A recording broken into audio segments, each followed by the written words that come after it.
Bouchra Belfatmi, j'ai 30 ans, je suis issue d'une formation d'école d'ingénieur. Donc au départ, j'ai travaillé en tant que consultante dans une grande structure, puis j'ai décidé de rejoindre une plus petite structure.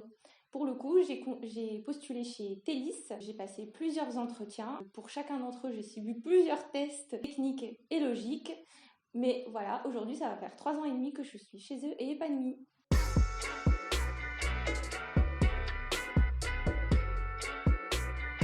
Aujourd'hui, donc, je travaille chez un client qui est acteur dans le secteur de l'immobilier.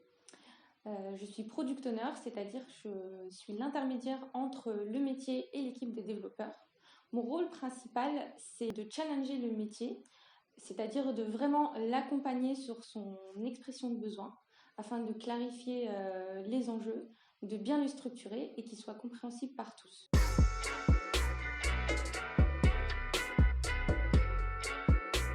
Pour obtenir une expression de besoin challengeante, claire et compréhensible par tous, et j'utilise plusieurs techniques que Telis nous apprend quand on arrive. Mais aujourd'hui, je vous en présenter qu'une seule. Donc, c'est celle de la reformulation. En fait, c'est une technique de communication qui permet de présenter en d'autres termes, de façon plus concise et plus explicite, ce que l'interlocuteur vient d'exprimer.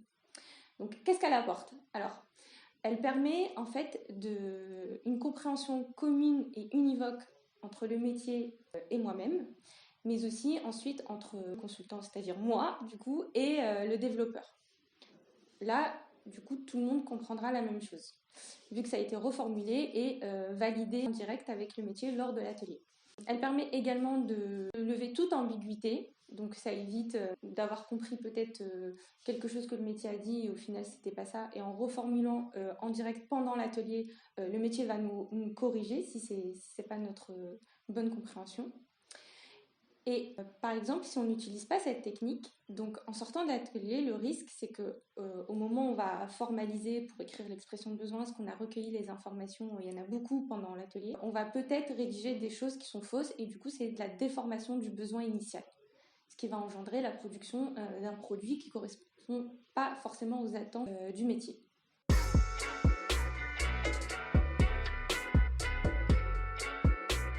Grâce à cette technique de reformulation, cela me permet de formaliser un besoin compréhensible par tous, les développeurs, le métier et même les parties prenantes. Là, je vous ai cité qu'une seule technique, bien sûr, il y en a plein d'autres chez Telis.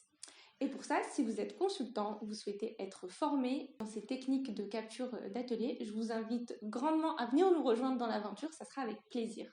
Si vous êtes actuellement à la recherche d'un cabinet de conseil pour vous aider dans la mise en place d'un projet qui est challengeant et très important, n'hésitez pas à nous contacter, on se fera un plaisir à vous accompagner lors de cette démarche. En espérant que cette petite vidéo vous ait plu, je vous souhaite une très bonne journée et je vous dis à bientôt!